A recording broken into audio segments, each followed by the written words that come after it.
आदाब, नमस्कार। आप देख रहे हैं INN चैनल। मैं हूं शेख अहमद अली। इस न्यूज बुलेटिन में आइए सबसे पहले नजर डालते हैं हेडलाइंस पर। तेलंगाना RTC की हड़ताल जारी, मुसाफिरीन की मुश्किलात बरकरार। RTC हड़ताल में मजीद शिद्दत लाने JSC और अपोजिशन पार्टियों का फैसला। सरूर नगर स्टेडियम में मुलाजिमीन का जलसे-ए-आम। आंध्र प्रदेश में RTC का हुकूमत में इंतजाम 6 माह में होगा मुकम्मल। वजीर ट्रांसपोर्ट पी नानी का ऐलान। जामे मिलिया इस्लामिया हमारी मुश्तरका विरासत की अलामत। सदर जमहूरिया रामनाथ कोविंद का जलसे तकसीम असनाद से खिताब। और गाय की स्मगलिंग के मामले में मरहूम पहलू खान और उनके बेटे बेकसूर, राजस्थान हाई कोर्ट का फैसला। अब खबरें तफसील से। हैदराबाद और तेलंगाना के दूसरे इलाकों में आज भी Telangana state road transport corporation की बसें सड़कों से गायब रहीं। मुलाजिमीन ने हड़ताल में मजीद शिद्दत पैदा करने का फैसला किया है। रियासती दारुल हुकूमत हैदराबाद की सड़कों पर बाज़ बसें दिखाई दी। बसों का रोज़ाना इस्तेमाल करने वाले मुसाफिरीन को इस हड़ताल की वजह से अपनी मंजिल तक जाने में मुश्किलात पेश आ रही हैं। हैदराबाद के 2 बड़े bus station Mahatma Gandhi bus station और जुबली बस स्टेशन तकरीबन सुनसान दिखाई दे रहे हैं। ज़ायदस 10,400 RTC बसें रियासत भर के डिपोस में ही रुकी हुई हैं, क्योंकि तकरीबन 48,000 मुलाजिमीन हड़ताल पर हैं। महकमे RTC के हुक्काम आर्जी ड्राइवर्स और दूसरे मुलाजिमीन की मदद से चंद बसें चला रहे हैं। हैदराबाद और बड़े शहरों बशमूल निज़ामाबाद, करीमनगर और वरंगल में मुसाफिरीन को मज़ीद मसाइल का सामना करना पड़ रहा है। RTC मुलाजिमीन की जॉइंट एक्शन कमेटी की जानिब से आज शहर के सरूर नगर स्टेडियम में एक भारी जलसे-ए-आम मुनक़िद हुआ, जिसमें RTC हड़ताल की तायद करने वाली तमाम सियासी जमातों के कायदीन और अवामी तंजीमों के नुमाइंदों ने शिरकत करते हुए हड़ताली मुलाजिमीन से इजहार यगानिगत किया और उनके जायज़ मुतालबात की यकसोई तक हुकूमत पर दबाव डालने का तयख़ुन दिया। जलसे-ए-आम से खिताब करते हुए JSC के कन्वीनर अश्वत्थामा रेड्डी ने इल्ज़ाम लगाया कि हड़ताली मुलाजिमीन को चीफ मिनिस्टर चंद्रशेखर राव ने डराया और धमकाया है और तनख्वाहों से महरूम रख दिया। उसके बावजूद एक भी हड़ताली मुलाजिम ने अपने फैसले पर नज़रसानी नहीं की। उन्होंने कहा कि हड़ताल की वजह से हमें कई मुश्किलात का सामना है, लेकिन हमें अपने मकसद में कामयाब होने के लिए हड़ताल को जारी रखने की ज़रूरत है। अलहदा रियासत तेलंगाना के लिए समाज का हर तबका, मजहब और हर सियासी जमात ने तहरीक में हिस्सा लिया था। इस मौके पर RTC के मुलाजिमीन भी अपनी मुलाजिमतों की परवाह किए बगैर तहरीक में हिस्सा लिए थे। RTC के कन्वीनर राजी रेड्डी ने कहा कि हमारी हड़ताल कॉरपोरेशन को बचाने के लिए है और उससे अवामी ट्रांसपोर्ट निज़ाम को भी बचाया जा सकता है। उन्होंने चीफ मिनिस्टर चंद्रशेखर राव की उस धमकी को माना कैस करार दिया कि RTC में यूनियन को ख़त्म कर दिया जाएगा। उन्होंने दरियाफ्त किया कि RTC में यूनियन को ख़त्म करते हुए कॉरपोरेशन को हुकूमत में ज़म कर दिया जाएगा। ऐसा करने से चीफ मिनिस्टर की ख्वाहिश भी पूरी हो जाएगी। CPI के रियासती सेक्रेटरी चाड़ा वेंकट रेड्डी ने RTC हड़ताल मामले में मरकजी हुकूमत को मुदाखलत करने की अपील की। जलसे-ए-आम से खिताब करते हुए उन्होंने इल्ज़ाम लगाया कि चीफ मिनिस्टर को दस्तूर पर यकीन नहीं है। तेलंगाना तहरीक में RTC मुलाजिमीन की जद्दोजहद नाकाबिले फरामोश है। उन्होंने कहा कि निज़ाम दौरे हुकूमत में RTC को हुकूमत के ज़ेर इंतज़ाम चलाया गया था। हड़ताल पर हुकूमत के इख्तियार करदा मौक़िफ़ के बाद अब तक 15 मुलाजिमीन खुदकशी और हार्ट अटैक के बाद फौत हो गए। उन्होंने कहा कि उन अमवात और ख़ुदकशियों के लिए हुकूमत को ज़िम्मेदारी कबूल करनी पड़ेगी। सेल्फ डिसमिस के नाम पर 48,000 मुलाजिमीन को जहनी तौर पर चीफ मिनिस्टर हरासा कर रहे हैं। चाड़ा वेंकट रेड्डी ने कहा कि अवाम को तालीम और सेहत के तहत ट्रांसपोर्ट की सहूलत फराहम करने की जिम्मेदारी हुकूमत पर आयद होती है। उन्होंने हुकूमत से मुतालबा किया कि वो फौरी तौर पर कॉरपोरेशन को हुकूमत में ज़म कर दे। हुकूमत अगर हड़ताल को ख़त्म करने में ताख़ीर करती है तो ऐसी सूरत में एहतजाज में शिद्दत पैदा की जाएगी। ये तेलंगाना से RTC बसें भाव पड़ते हैं। ये तेलंगाना से ग्रामीण बसें से गम्యం దూరం ఉంది కానీ ఖచ్చితంగా గమ్యం చేయాల్సిన అవసరం మనకు ఉంది। ఎన్ని ఇబ్బందులున్నా గమ్యాన్ని చేయాల్సిన అవసరం ఉంది। ఒక్క తాటిపైన ఐకమత్యంతో అందరం ఒక్కటై గట్టిగా నిలబడి గమ్యాన్ని చేయడం వరకు మన పోరాటం కొనసాగించాలి। వాళ్ళకు అనేక బహిరంగ సభలకు మీరు ప్రజలను ఇక్కడికి హైదరాబాద్కు తీసుకొచ్చారు, కానీ వాళ్ళ మొట్టమొదటిసారి మీరే బస్సుకి మీ సభ కోసం హైదరాబాద్ రావటము ఇది చాలా గొప్ప విశేషం। నాకు తెలిసి నాకు తెలిసి ఇట్లా 5 వరకు ఎన్నడూ జరగలేదు. సకల జనులు 4 కోట్ల తెలంగాణ బిడ్డల వారధులు సారథులు అందరూ ఆర్టీసీ సమ్మెకు అండగా నిలబడడానికి ఇక్కడికి వచ్చి మీకందరికీ అండగా నిలబడి మీ ఉద్యమంలో భాగస్వాములు అవ్వడానికి వచ్చిన అందరికీ మీ తరఫున నేను వాళ్ళందరికీ అభినందనలు ధన్యవాదాలు తెలియజేస్తున్నా మిత్రులారా. तेलंगाना आरटीसी मुलाजिमीन तंजीमों के कायदीन और कारकुनों ने हुकूमत और वजीर आला के चंद्रशेखर राव के खिलाफ अनोखा एहतजाज करते हुए आवाम से माफ़ी मांगते हुए एक वीडियो तैयार किया है जो सोशल मीडिया पर काफ़ी वायरल हो रहा है। मुलाजिमीन एक एक करके ये कहते हुए अपनी नाक ज़मीन पर रगड़ते हुए कहते हैं कि केसीआर को वोट देकर उन्होंने बहुत बड़ी गलती की है, उन्हें माफ़ कर दिया जाए, आइंदा वो ऐसा नहीं करेंगे। बाज़ ने यह अहद किया कि वो अब कभी भी केसीआर को वोट नहीं देंगे और उनको माफ़ कर दिया जाए।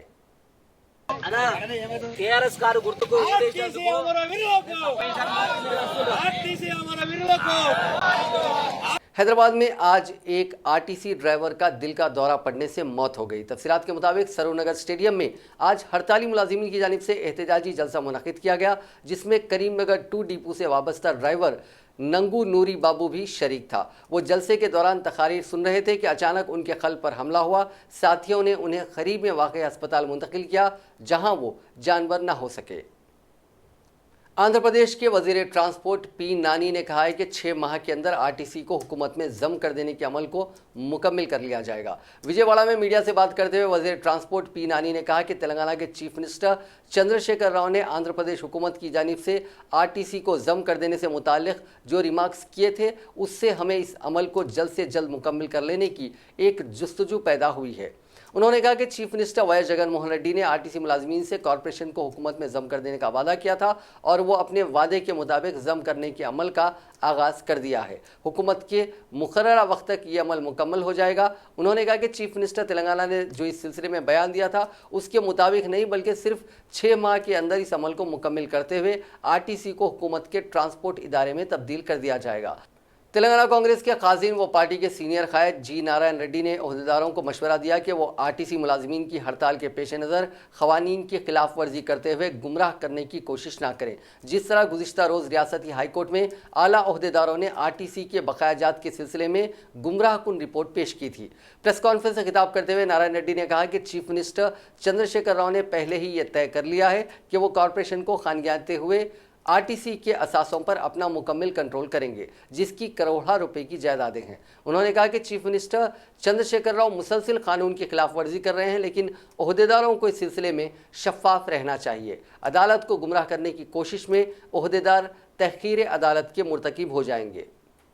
तेलंगाना बीजेपी के सदर डॉक्टर के लक्ष्मण ने कहा कि आरटीसी हड़ताल में शिद्दत पैदा हो रही है, इसके बावजूद हुकूमत के मौक़िफ़ में कोई तब्दीली नहीं आई है। वज़ीर आला चंद्रशेखर राव की जानिब से मुलाजिमीन को धमकी देने के बावजूद मुलाजिमीन अपने मौक़िफ़ पर अटल हैं। उन्होंने कहा कि अदालत के कहने के बावजूद भी हुकूमत बातचीत करने के लिए तैयार नहीं है और हड़ताल की तायद करने वालों के खिलाफ गैर अखलाकी अल्फाज का इस्तेमाल किया जा रहा है। लक्ष्मण ने कहा कि अदालत ने वाज़े तौर पर सवाल किया कि क्या मुलाजिमीन को देने के लिए हुकूमत के पास 47 करोड़ रुपए नहीं हैं, इसके बावजूद हुकूमत ने क्यों खामोशी इख्तियार की है। उन्होंने कहा कि टीआरएस हुकूमत अदालत की तौहीन करते हुए अदालत को गुमराह कर रही है। इस हुकूमत को अवाम का ख्याल नहीं है। आर्टिकल 226 के तहत अदालत को पूरा इख्तियार है क्योंकि ये अवामी मसला है। दूसरी तरफ हुकूमत ब्लैकमेल करने की कोशिश करते हुए 4000 बस रूट को मंजूरी देने की बात कर रही है। उन्होंने कहा कि इस मसले को मरकजी हुकूमत से रुजू किया जाएगा। लक्ष्मण ने कहा कि फिर एक बार मिलियन मार्च होगा। उन्होंने कहा कि आरटीसी हड़ताल तो ख़त्म नहीं होगी, लेकिन बहुत जल्द इस हुकूमत के ख़त्म होने का वक्त आ चुका है।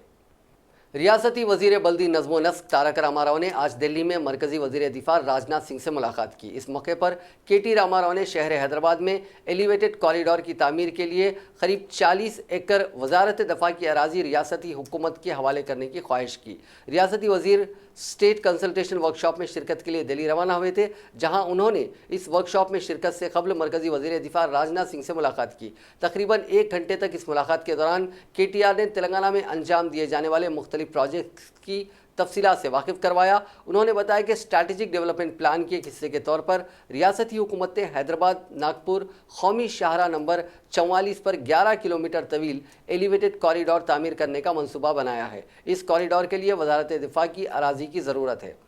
वजीर पंचायत राज अरवली दयाकर राव ने परकाल के आत्माकूर में पुलिस स्टेशन की नई इमारत का इफ्तिताह अंजाम दिया। इस मौके पर मकामी रुकन असम्बली, पुलिस कमिश्नर के अलावा दीगर मौजूद थे। इस मौके पर वजीर दयाकर राव ने कहा कि वजीर आला के चंद्रशेखर राव ने पुलिस महकमे को असरी बनाया है, टेक्नोलॉजी निज़ाम से आरास्ता किया है। उन्होंने कहा कि जिन मुजरिमाना सरगर्मियों को चैलेंज के तौर पर लिया जाता था, उस पर काबू पाने में पुलिस आज कामयाब हो रही है। उन्होंने कहा कि बदउनवानी करने वाले और लैंड ग्रैबर्स को ये हुकूमत कभी नहीं बख्शेगी। उन्होंने दावा किया कि परकाल में मुजरिमाना सरगर्मियों में कमी वाक़ हुई है। उन्होंने कहा कि केसीआर हुकूमत में अवाम महफूज और सलामत हैं। कांग्रेस रुकन असम्बली जग्गा रेड्डी ने कैंसर के मरीजों को मुफ्त इलाज की सहूलत फराहम करने की दरख्वास्त करते हुए वजीर आजम नरेंद्र मोदी और चीफ मिनिस्टर चंद्रशेखर राव को मकतूब रवाना किया है। मीडिया से बात करते हुए जग्गा रेड्डी ने कहा कि कैंसर की वजह से आवाम की जानें जा रही हैं। माशी परेशानियों के बास और इलाज महंगा होने की वजह से गरीब आवाम कैंसर के मरीज इलाज करवाने से कासिर है। इस मर्ज में उम्र की कोई हद नहीं है। मुख्तलिफ अक़साम के कैंसर से गरीब आवाम परेशान हैं। गरीब अफराद इस मर्ज के इलाज के लिए अपनी जायदादों तक को फ़रोख्त कर रहे हैं। इसके बावजूद उनका इलाज नहीं हो पा रहा है। ये मसला उनके हल्क़े इंतखाब संगारेड्डी की हद तक महदूद नहीं है, बल्कि ये पूरी रियासत का मसला है। जग्गा रेड्डी ने मरकज़ और रियासती हुकूमत से ख्वाहिश की है कि वो कैंसर के हर मरीज़ का मुफ्त इलाज करवाए। इस मर्ज के लिए खुसूसी स्कीम मुतारिफ की जाए। आज मैं CLP से स्टेट गवर्नमेंट सीएम केसीआर साहब को और प्राइम मिनिस्टर को मैं अपील कर रहा हूँ। मेरा अपील ये है कि आज हमारा संगारेड्डी बोल के ना तमाम तेलंगाना स्टेट में गाँवों में या टाउनों में भी, हैदराबाद में भी बहुत गरीब लोगों को, अमीर का कोई प्रॉब्लम आए तो उन्हें देख ले सकते हैं हॉस्पिटल में, मगर गरीब लोगों का आज बहुत परेशान है। सबसे बड़ा परेशानी है कि डेंगू का कोई ऐसा आए तो पब्लिक 10,000, 20,000, 50,000 कहाँ से तो भी खर्चा लगे कर ले सकते, मगर जो कैंसर का पेशेंट्स का जो प्रॉब्लम है बहुत जेन्युइन प्रॉब्लम है। उसके लिए 1 लाख से लेके शुरू कर तो 15-20-25 लाख तक खर्च हो रहा। ये घर में एक बच्चे को या बाप को या माँ को किसी को तो भी कैंसर आए तो वो घर वाला पूरा सफ़र हो रहे पैसों के लिए। इलाज करना पड़ रहा, थोड़े लोगों को कम हो रहा, ज़्यादा लोग मर जा रहे। मर जाने के बाद में घर वालों को ये पैसों का बहुत तकलीफ हो रहा। इसलिए मेरा मीडिया के मैं CM साहब को भी लेटर भिजा दिया और प्राइम मिनिस्टर साहब को भी फैक्स कर दिया। ये कैंसर का जिसकी भी आंदो या गरीब या कोई तो भी आंदो अपना तेलंगाना में कोई भी गवर्नमेंट हॉस्पिटल, हर एक गवर्नमेंट हॉस्पिटल में चेकअप के लिए रखना सेंटर, एक लैब रखना। हर एक कॉर्पोरेट हॉस्पिटल में कोई भी कैंसर के लिए टेस्टिंग या उन्हें ट्रीटमेंट के लिए गए तो भी जितने भी खर्चा आ रहा है टोटली वो खर्चा गवर्नमेंट बेयर करना बोल के मैं डिमांड कर रहा हूँ। जो केसीआर साहब को मेरा ये अपील है कि जैसा आप लोग जो कालेश्वरम प्रोजेक्ट बन रहे, भगीरथ जैसा ऐसा प्रोजेक्ट कर रहे, ये क्या ये वैसा ही ये भी एक प्रोजेक्ट के हिसाब से ये भी ले बोल के मैं CM केसीआर का अपील कर रहा हूँ। कॉमन हर एक गाँव में, जिला में, स्टेट में किधर भी जाओ, आजकल के जो पोल्यूशन है जो भी है उससे तरफ से ज़्यादा लोगों को कैंसर आ रहा। वहाँ से ये जो किसी को कैंसर आता है वहाँ से लेके उसका घर में पूरे जितने भी फैमिली मेम्बर से सफ़र हो रहे। महकमा सिविल सप्लाईज ने बताया कि इस साल 1 करोड़ मीट्रिक टन धान की रिकॉर्ड खरीदी होगी। सिविल सप्लाईज दफ्तर में सिविल सप्लाईज कॉरपोरेशन के सदर नशीन और कमिश्नर ने अकल तरीन कीमत के पोस्टर की रस्म इजरा अंजाम दी। कॉरपोरेशन के सदर M श्रीनिवास रेड्डी ने बताया कि इस साल ग्रेड A के चावल की अकल तरीन कीमत 1,835 रुपये फ़ी कुंटल होगी और आम चावल की कीमत 1,815 रुपये फ़ी कुंटल होगी। खरीफ मौसम की काश्त की खरीदी के लिए इंतजाम किए गए हैं। इस बार 3,327 खरीदी के मराकज़ कायम किए गए हैं। दूसरी रियासतों से धान की मुंतकली ना हो, इसके लिए चेक पोस्ट भी कायम किए गए हैं। सदर नशीन ने बताया कि गुज़िश्ता 5 सालों में धान की खरीदी में 318% का इजाफा हुआ है। इस मौके पर सिविल सप्लाईज कमिश्नर अकुल सबरवाल, जो इस ओहदे पर आखिरी दिन खिदमत अंजाम दे रहे हैं, उन्होंने कहा कि तेलंगाना सिविल सप्लाईज कॉरपोरेशन मुल्क में मिसाली तंजीम है। उन्होंने कहा कि धान की खरीदी में रिकॉर्ड कायम किया गया है। 3 करोड़ आवाम को राशन मुहैया कराया जा रहा है और धान की कीमत 1-2 दिन में अदा की जा रही है। तेलंगाना के किसान पंजाब के तर्ज पर ज़राई शोबे में आगे बढ़ रहे हैं। उन्होंने कहा कि कोई भी महकमा एक से नहीं चलता, इसके लिए टीम वर्क अहम है। Telangana state southern power distribution corporation limited में जूनियर असिस्टेंट और कंप्यूटर ऑपरेटर्स की 500 जायदादों के लिए ख्वाहिशमंद उम्मीदवारों से दरखास्तें तलब की गई हैं। डिग्री कामयाब उम्मीदवार इन जायदादों के लिए अहल हैं। 20 नवंबर दरखास्त दाखिल करने की आखिरी तारीख मुकर्रर की गई है। वाज़ेह रहे कि हालिया दिनों में Telangana state southern power distribution corporation limited ने 3025 जायदादों के लिए 3 अलहदा नोटिफिकेशंस जारी किए थे। इस नोटिफिकेशन के मुताबिक 2500 जूनियर लाइनमैन और 25 जूनियर प्रिंसिपल ऑफिसर्स और 500 जूनियर असिस्टेंट कम कंप्यूटर ऑपरेटर की जायदादें भी शामिल हैं। इस नोटिफिकेशन के मुताबिक junior lineman, junior personal officers की जायदादों के लिए दरखास्त दाखिल करने के अमल का आगाज़ हो गया है। सिर्फ 500 जायदादों के लिए दरखास्त दाखिल करने का अमल 31 अक्टूबर यानी जुमेरात से शुरू होगा, जो 20 नवंबर तक जारी रहेगा। BA, BCom, BSc तालीमी काबिलियत रखने वाले उम्मीदवार जो मुसल्लिमा यूनिवर्सिटी से कामयाबी हासिल किए हैं, इन जायदादों के लिए अहल हैं। उम्मीदवार की उम्र 18 तक 34 साल के दरमियान होनी चाहिए। ऑनलाइन एप्लीकेशन फ़ीस 100 और इम्तिहान की फ़ीस 120 रुपये रखी गई है, जबकि SC, ST, BC और माजूरीन को इम्तिहानी फ़ीस से एग्जम्पशन दिया गया है। Telangana state electricity regulatory commission के चेयरमैन की हैसियत से T. श्री रंगा राव ने आज अपने ओहदे का जायजा हासिल कर लिया।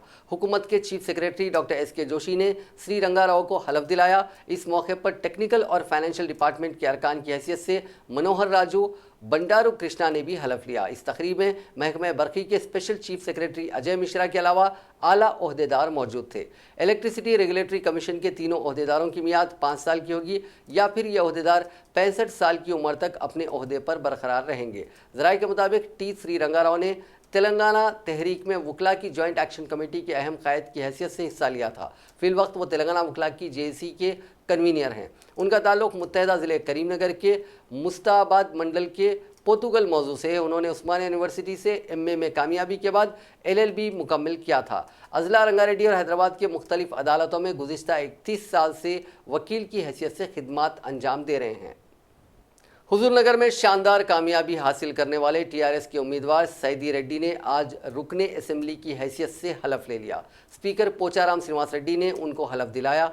इससे पहले सैदी रेड्डी ने उनके हामियों के साथ गन पार्क पहुंचकर तेलंगाना के जहदकारों को खिराज पेश किया। इस मौके पर वजीर जगदीश रेड्डी, रुकने पार्लियामेंट लिंगैया यादव, रुकने असेंबली के भूपाल रेड्डी के अलावा सैकड़ों कारकुन मौजूद थे। तेलुगु देशम पार्टी के कौमी सदर और साबिक chief minister N. Chandrababu Naidu ने आंध्र प्रदेश में रेत की किल्लत के मसले से निपटने से मुतालिक chief minister YS Jaganmohan Reddy और उनकी हुकूमत के तरीक़ेकार का मज़ाक़ उड़ाया है। उन्होंने अपनी पार्टी के कारकुनों से कहा कि वो इस मसले पर इंसानी हुकूक कमीशन से शिकायत करें। चंद्रबाबू नायडू ने वीडियो कॉन्फ्रेंस के जरिए तेलुगु देशम कायदीन को मुखातिब करते हुए कहा कि रियासत के हर मौजू में रेत की किल्लत पाई जाती है और हुकूमत ने अब ओहदेदारों को हफ्ते में 1 मरतबा ही रेत की नक्कासी की हिदायत दी है, जिससे रेत की किल्लत का अंदाज़ा किया जा सकता है। उन्होंने कहा कि रेत की अदम दस्तियाबी की वजह से रियासत में तामीरी सरगर्मियां रुक गई हैं, जिसकी वजह से लाखों तामीरी वर्कर्स बेरोजगार हो गए हैं। अब तक काम ना मिलने की वजह से 6 तामीरी वर्कर्स ने अपनी जानें दे दी हैं, क्योंकि वो माली मसाइल का सामना करने से आजिज थे। चंद्रबाबू नायडू ने इल्ज़ाम लगाया कि तामीरी वर्कर्स की खुदकुशियाँ हुकूमत के कत्ल के सिवा कुछ और नहीं है। साबिक चीफ मिनिस्टर ने अपनी पार्टी के कायदीन से कहा कि वो रेत की किल्लत और तामीरी वर्कर्स की खुदकशियों पर इंसानी हुकूक कमीशन से शिकायत करें। उन्होंने कहा कि रेत के बहरान के मसले को कौमी सतह पर ले जाना चाहिए। साबिक चीफ मिनिस्टर आंध्र प्रदेश ने YSR कांग्रेस पार्टी के कायदीन पर रेत से भारी दौलत जमा कर लेने का इल्ज़ाम आयद किया। उन्होंने हुकूमत से सवाल किया कि मकामी आवाम को उनके मकानात की तामीर के लिए करीबी दरियाओं से रेत क्यों हासिल नहीं हो रही है। उन्होंने पूछा कि जब रियासत तेलंगाना में रेत आसानी के साथ दस्तयाब है तो फिर आंध्र प्रदेश में उसकी किल्लत क्यों पाई जाती है। इसी दौरान गुंटूर से मौसूला इत्तला में बताया गया है कि तेलुगु देशम के कौमी जनरल सेक्रेटरी और रुकन असेंबली एन लोकेश ने रेत की किल्लत के खिलाफ बतौर एहतजाज गैर मुअय्यना मुद्दत की भूख हड़ताल शुरू कर दी है। साबिक चीफ मिनिस्टर चंद्रबाबू नायडू के फर्जंद लोकेश ने यहां दफ्तर कलेक्ट्रेट के रूबरू एहतजाजी धरना शुरू किया। लोकेश ने अफसोस का इजहार करते हुए कहा कि रेत की अदम दस्तयाबी की वजह से तामीरी शोबे में काम नहीं मिल रहा है और उसके बाद तामीरी वर्कर्स खुदकुशियां कर रहे हैं। तेलुगु देशम लीडर ने इल्जाम आयद किया है कि हुक्मरान जमात के कायदीन ने रेत की मसनूई किल्लत पैदा की है।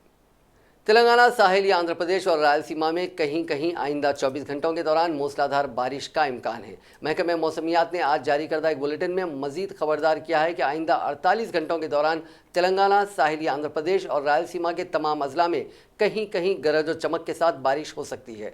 बुलेटिन के मुताबिक 5 दिन के दौरान तेलंगाना के चंद मकामात और साहिली आंध्र प्रदेश के अलावा रायलसीमा में कहीं कहीं हल्की ता औसत बारिश या बूंदाबांदी हो सकती है। गुज़िश्ता 24 घंटों के दौरान साहिली आंध्र प्रदेश के अजला प्रकाशम और नेल्लोर में चंद मकामात पर मूसलाधार बारिश हुई। इस मुद्दत के दौरान तेलंगाना और रायलसीमा के चंद मकामात पर भी बारिश रिकॉर्ड की गई।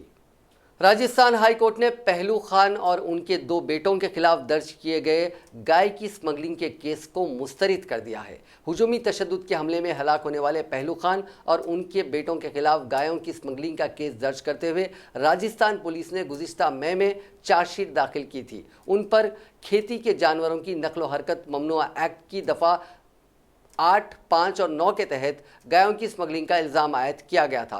पहलू खान के बेटों ने उनके खिलाफ दर्ज केस को हाईकोर्ट में चैलेंज किया था, जिन्हें आज राहत मिली। 1 अप्रैल 2017 को पहलू खान और उनके बेटे अलवर में एक गाड़ी में गाय ले जा रहे थे। गौरक्षक ने उनकी गाड़ी रोककर हमला कर दिया। 2 दिन बाद पहलू खान की मौत हो गई थी। सदर जमहूरिया रामनाथ कोविंद ने कहा है कि जामे मिलिया इस्लामिया का क़याम जंग आज़ादी की तारीख से मुंसलिक है और ये हमारी मुश्तरका विरासत का हिस्सा है।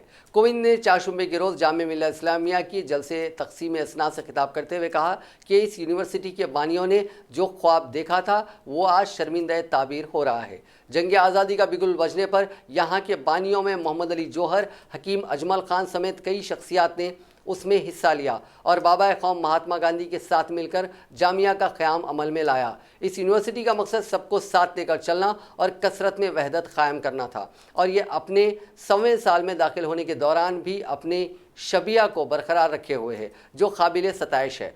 उन्होंने कहा कि उन्हें ऐसी यूनिवर्सिटी की कॉन्वोकेशन तकरीब का हिस्सा बनकर फ़ख्र का एहसास हो रहा है, जहां साबिक़ सदर जमहूरिया डॉक्टर जाकिर हुसैन ने 22 साल तक वाइस चांसलर के तौर पर खिदमत अंजाम दी थीं। बिहार राजभवन और राष्ट्रपति भवन में जाकिर हुसैन हमारे पेशरव रहे हैं। ये उनके लिए इंतहाई खुशी का लम्हा है। सदर ने कहा कि तालीम का मकसद इंसान को बेहतर बनाना होता है और जामिया के तराने में उसकी साफ झलक देखने को मिलती है। तालीमी शोबे में जामिया दुनिया के कई ममालिक के साथ मुश्तरका प्रोग्राम चला रही है, जिससे इसकी शिनाख्त आलमी हुई है। यहाँ के मास मीडिया के तालिब इल्मों ने फिल्म और मीडिया के मैदान में बड़ा नाम कमाया है और खेल के शोबे में भी कई रिकॉर्ड कायम किए हैं। मुझे खुशी है कि कल 29 अक्टूबर को आप सबने अपना यूनिवर्सिटी का फाउंडेशन डे मनाया। अगले साल आपकी यूनिवर्सिटी के 100 साल पूरे हो जाएंगे, यानी आप अपने शताब्दी वर्ष में प्रवेश कर चुके हैं। यह आप सभी के लिए अपने इतिहास, वर्तमान और आने वाले कल के बारे में संजीदगी के साथ गौर फिक्र करने का भी उचित अवसर है। इस यूनिवर्सिटी की शुरुआत, जैसा कि हम सब लोग जानते हैं, देश की आज़ादी की लड़ाई के इतिहास के साथ जुड़ी हुई। विदेशी हुकूमत के खिलाफ चल रहे अहिंसापूर्ण आंदोलन के दौरान आज से ठीक 100 साल पहले वर्ष 1919 में हुए जलियांवाला बाग नरसंहार के बाद देश में स्वाभिमान और जागरण की एक नई लहर उठी थी। 1920 में असहयोग और खिलाफत आंदोलनों ने जोर पकड़ा तथा सामाजिक एकता और भाईचारे की भावनाओं को बल मिला। महात्मा गांधी ने विद्यार्थियों से ये अपील की थी कि वे विदेशी हुकूमत की मदद से चलने वाले शिक्षण संस्थानों को छोड़ दें। साथ ही उन्होंने ये भी आह्वान किया था कि राष्ट्रीय शिक्षण संस्थानों की स्थापना की जाए। जामिया तराना का एक मिसरा, जिसको हम सब लोगों ने सुना, जिसमें कहा गया था कि उठे थे सुन के जो आवाज़ें रहबराने वतन जामिया के संस्थापकों के देश प्रेम को बयान करता है। महाराष्ट्र में भारतीय जनता पार्टी और शिवसेना के दरमियान वजीर आला के ओहदे के सिलसिले में गुज़िश्ता एक हफ्ते से चल रही खींचतान के दरमियान देवेंद्र फडणवीस को चाशुम्बे के रोज बीजेपी कानून साज पार्टी का लीडर मुंतखब कर लिया गया। बीजेपी और शिवसेना ने हालिया अख्तिताम पजीर हुए असेंबली इंतखाबात समझौता करके लड़ा था। बीजेपी 105 अराकीन असेंबली के साथ सबसे बड़ी पार्टी बनी है, जबकि इत्तेहादी शिवसेना को 56 सीटें मिली हैं। 24 अक्टूबर को नताइज आने के बाद दोनों ही जमातों में वजीर आला के ओहदे को लेकर होड़ मची हुई है। शिवसेना वजीर आला की मुद्दतकार के मामले में 50-50 की बात कर रही है, जबकि बीजेपी इस पर रजामंद नहीं बताई जा रही है। दोनों जमातों के दरमियान जारी घमासान के दरमियान आज बीजेपी कानून साज पार्टी की मीटिंग हुई, जिसमें फडणवीस को एक बार फिर लीडर मुंतखब किया गया। फडणवीस की क़यादत में भाजपा शिवसेना की हुकूमत ने गुज़िश्ता 5 साल महाराष्ट्र में हुकूमत चलाई। मरकज़ की जानिब से सुपरवाइजर की हैसियत से मीटिंग में मरकजी वजीर नरेंद्र सिंह तोमर और अविनाश राय खन्ना मौजूद थे। पार्टी की कानून साज पार्टी की मीटिंग में बीजेपी रियासती इकाई के सरबराह चंद्रकांत पाटिल और सीनियर लीडर सुधीर ने फडणवीस को कानून साज पार्टी का लीडर बनाए जाने की तजवीज़ पेश की। मीटिंग में मौजूद सभी अराकीन असेंबली ने मुत्तफ़िक़ा तौर पर फडणवीस को कानून साज पार्टी का लीडर मुंतखब होने पर मुहर सबूत कर दी।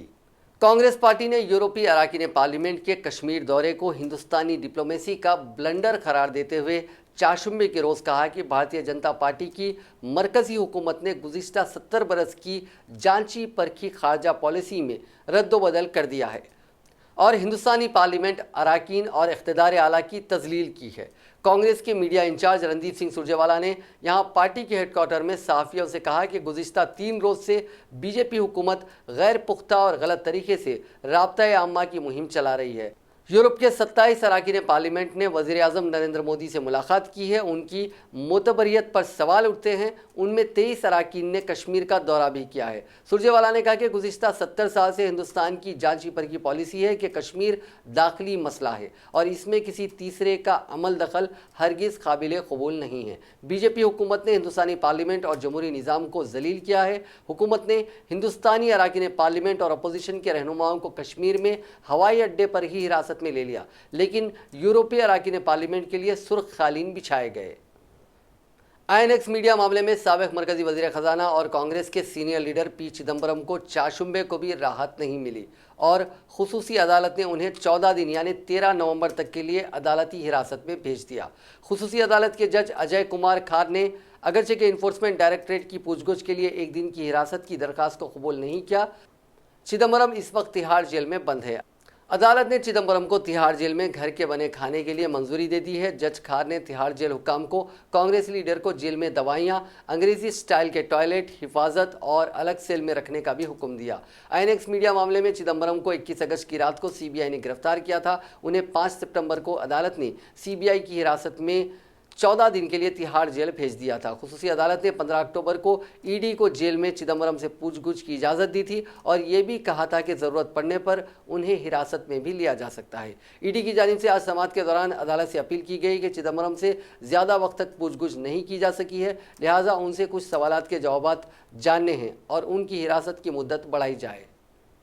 वज़ीर आज़म नरेंद्र मोदी के 2 रोज़ा सऊदी दौरे के अख्तिताम पर जारी मुश्तरका बयान में कहा गया है कि दोनों ममालिक किसी भी मुल्क के दाखिली मामलात में मुदाखलत की तमाम शक्लों को मुस्तरद कर देने के अपने अहद का अदा करते हैं। आर्टिकल 370 के तहत जम्मू कश्मीर को हासिल खुसूसी आइनी हैसियत को ख़त्म किए जाने के बाद से हिंदुस्तान की तरफ से इस मामले को उछालने की मुसलसिल कोशिशों के पस मंज़र में मज़कूरा मुश्तरका बयान अहमियत का हामिल है। हिंदुस्तान बार बार अपने इस मौक़िफ़ का अदा करता आ रहा है कि कश्मीर इसका अटूट हिस्सा है और आर्टिकल 370 को ख़त्म करना उसका दाखिली मामला है, क्योंकि आइन में ये एक आर्जी इल्तिज़ाम था और हिंदुस्तान ने अपने इख्तियारात के तहत ही मज़कूरा कदम उठाया है। हिंदुस्तान ये भी वाज़े कर चुका है कि आर्टिकल 370 को ख़त्म करने का लाइन ऑफ कंट्रोल से कोई ताल्लुक़ नहीं है और वह शिमला माहदे और लाहौर डिक्लेरेशन की बुनियाद पर तमाम मामलात पर किसी तीसरे फरीक की सालिसी के बगैर बाहमी तौर पर बातचीत करने के लिए तैयार है। यहाँ ज़राए ने बताया कि यह बात काबिल ज़िक्र है कि सऊदी शाह सलमान बिन अब्दुल्ला के साथ मोदी की मीटिंग में कश्मीर का कोई जिक्र नहीं हुआ। नाज़रीन, आखिर में एक बार फिर से नज़र डालते हैं हेडलाइंस पर। तेलंगाना RTC की हड़ताल जारी, मुसाफिरीन की मुश्किलात बरकरार। आरटीसी हड़ताल में मजीद शिद्दत लाने जेएसी और अपोजिशन पार्टियों का फैसला। सरूर नगर स्टेडियम में मुलाजिमीन का जलसे-ए-आम। आंध्र प्रदेश में आरटीसी का हुकूमत में इंजमाम 6 माह में होगा मुकम्मिल। वजीर ट्रांसपोर्ट पी नानी का ऐलान। जामे मिलिया इस्लामिया हमारी मुश्तरका विरासत की अलामत। सदर जमहूरिया रामनाथ कोविंद का जलसे तकसीम असनाद से खिताब। और गाय की स्मगलिंग के मामले में मरहूम पहलू खान और उनके बेटे बेकसूर, राजस्थान हाई कोर्ट का फैसला। नाजरीन, इस न्यूज़ बुलेटिन में बस इतना ही। देखते रहिए INN चैनल।